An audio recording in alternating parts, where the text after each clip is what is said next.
నమస్తే, నేను మీ Gopi. Welcome back to our channel. ఈరోజు మనతో వచ్చేకి పొలిటికల్ అనలిస్ట్ ఇమ్మంది రామారావు గారు ఉన్నారు. సార్ నమస్తే. సార్ నమస్తే బాబు. సార్, కవిత గారు దాదాపు అరెస్ట్ అయ్యి 4 నెలలుగా వస్తుంది. అయినా సరే ఇంతవరకు బయటికి రాలేదు, బెయిల్ కూడా రాలేదు. సో మరలా బెయిల్ అప్లై చేశారు. బెయిల్ అప్లై చేసిన సరే కోర్టు మాత్రం మరలా ఈసారి మళ్ళీ బెయిల్ నిరాకరించింది. మళ్ళీ జ్యుడిషియల్ పెట్టారు. సో అసలు ఆమెకి అసలు బెయిల్ వచ్చిందా లేకపోతే రాదా, అసలు ఎలాగ ఉంది? సో మీ మాటలో. బెయిల్ రాదు బాబు.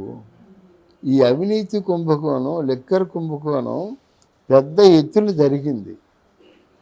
మన ఆంధ్రాలో ఉన్న నాయకుల మీద కూడా తప్పకుండా ఈ కేసు చుట్టుకుంటుంది అన్నమాట. ఒకటి. రెండోది, అక్కడ ఈడీ వచ్చినప్పుడు వీళ్ళు రిసీవ్ చేసుకునే స్థితి బాగలేదు. ఎందుకంటే నువ్వు అండర్ అరెస్ట్ అనేది నువ్వు ఎందుకయ్యా, నీ పోర్ట్ఫోలియో ఏమిటి, నీ కేటగిరీ ఏమిటి అని ప్రశ్నల వేడులో ఘర్షణ జరిగిందన్నమాట. అంటే అవినీతి చేసి తిరగబడే మనస్తత్వం వీళ్ళకు ఉంది అని అర్థమైంది.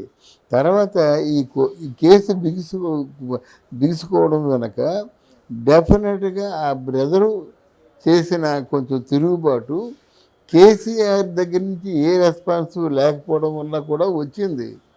కేసీఆర్ ఏంటంటే ఈ అవినీతి కేసులో అడుగుపెట్టినట్టయితే తనకి ఎక్కడ చుట్టుకుంటుందో అని రాజకీయంగా ఆలోచించే దూరంగా ఉన్నాడు. ఆవిడ కేసుకి సాక్ష్యాలు, ఆధారాలు, నెక్స్ట్ శిక్ష ఒకటే పడాలి. వాదించినట్టయితే ఎన్నిసార్లు వాదించినప్పుడు ఇలాగే చెప్తారన్నమాట, నాట్ వీఆర్ యాక్సెప్టింగ్ అని చెప్తారు. అందువల్ల అదిగో ఏంటంటే బెయిల్ ఇచ్చేస్తున్నారు, ఇదిగో బెయిల్ ఇచ్చేస్తున్నారు అన్నది కేవలం ఛానల్ సృష్టి. అంటే ఇంకొకసారి ఆమెకి ఆరోగ్యం కూడా సరిగా బాగోట్లేదు. గత కొన్ని రోజులుగా బాగా రక్తపు వాంతులు అనేది ఎక్కువ అవుతా ఉన్నాయి. సో అదేవిధంగా జ్వరం కూడా ఎక్కువ వచ్చిందని బయట కొంచెం పెద్ద ఎత్తున వార్తలు దొరుకుతున్నాయి. సో దీంట్లో నిజమేంత అంటారు? అంటే ఏం చేస్తారని మీ వార్తలు? అంటే ఆరోగ్య పరిస్థితి సరిగా లేదంట ఆమెది. ఎవరికైనా ఉండదు ఒకట. ఏమండి, తిహార్ జైల్లో ఉన్నవాడికి హెల్తీగా హ్యాపీగా ఉన్నారని మీరు ఎలా అనుకుంటారు? తిహార్ జైల్లో ఉన్నవాడికి ఇప్పుడు ఆవిడ ఎలాగుంది, ఓ ప్రిన్సెస్ లాగా పెరిగింది. ప్రిన్సెస్ లాగా పెరిగిన తర్వాత అక్కడ ఒక అట్మోస్ట్ అన్పాపులర్ పీపుల్ని, అట్మోస్ట్ అవినీతిలో పేరుకుపోయిన వాళ్ళు పెడతారు. ఆరోగ్యం ఎలా పడుతుందండి? తర్వాత ఆవిడ బాధ, విచారం ఇవన్నీ ఉంటాయి కదా. పిల్లలు చదువులు ఏమైపోతున్నాయి, ఇంట్లో ఏమైపోతుందో. మెయిన్గా డబ్బులు సంపాదించే వాళ్ళు ఎవరైనా 10 రోజులు జైల్లో కూర్చోగలరా? వాళ్ళ కాళ్ళు వీళ్ళ కాళ్ళు పట్టుకొని మొత్తాన్ని బెయిల్ తెప్పించుకొని ఇంటి దగ్గర ఉంటారు. కానీ అందులో అన్నిటికంటే అధమమైన జైలు తిహార్ జైలు.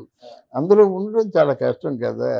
వాళ్ళ ఆయన ప్రయత్నాలు చేశాడు, హరీష్ రావు ప్రయత్నాలు చేశాడు, కేటీఆర్ కూడా ప్రయత్నాలు చేశాడు. కొంతమంది ఏమంటారంటే కేటీఆరే ఇరికించాడు అనుకుంటారు అన్నమాట. కేటీఆర్కి కవిత చేసినటువంటి రాజకీయ వ్యాసంగాలు నచ్చటం లేదు.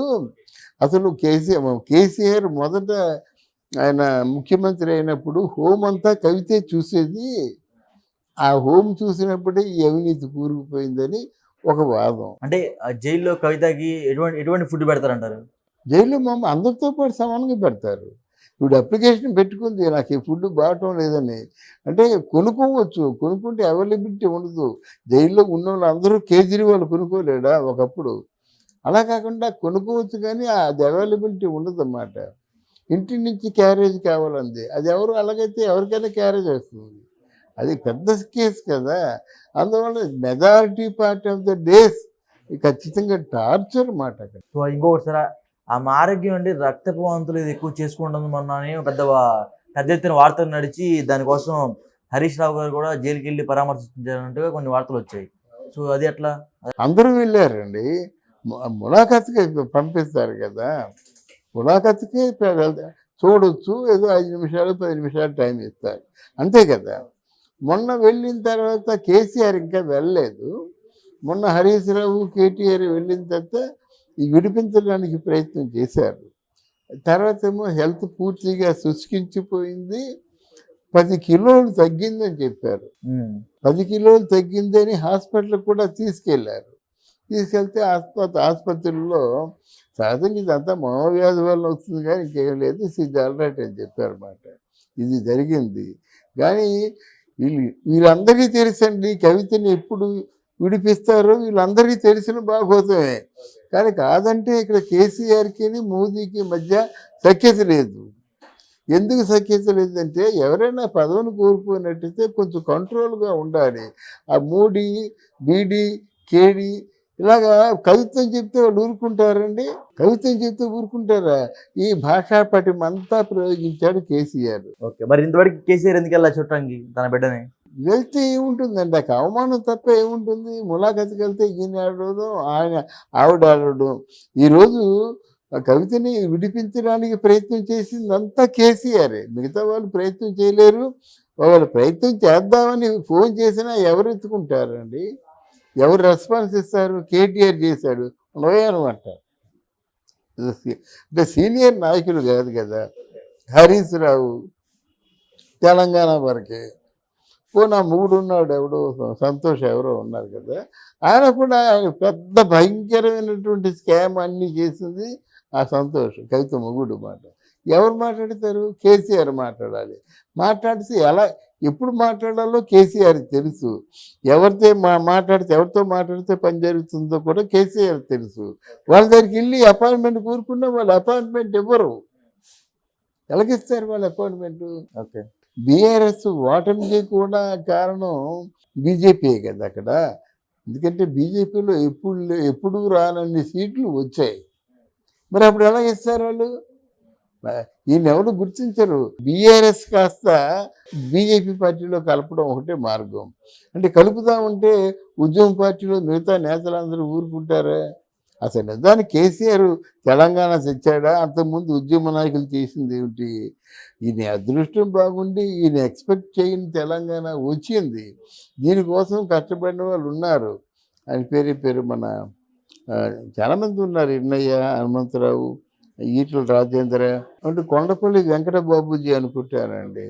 ఆ కొండ వెంకటప్పయ్య వీళ్ళందరూ సీనియర్ నాయకులు. ఈవెన్ జానారెడ్డి కూడా దాంట్లో ఉన్నాడు. అలాగే విహెచ్ హనుమంతరావు వీళ్ళందరూ ఉన్నారన్నమాట. వాళ్ళు బాగా పోరాటం చేసినట్టయితే చివరిలో వచ్చి జెండా పట్టుకున్న వ్యక్తి ఈయన. సో ఫైనల్గా కవితకి బెయిల్ ఎప్పుడు వచ్చింది అంటారు? బెయిల్ రాదండి. బెయిల్ రాదు until and unless he got the very good acquaintance with prime minister. అది అమిత్ షా కానీ వీళ్ళు తలుచుకుంటూ వస్తుంది, కానీ మధ్యలో జైలు రాదు.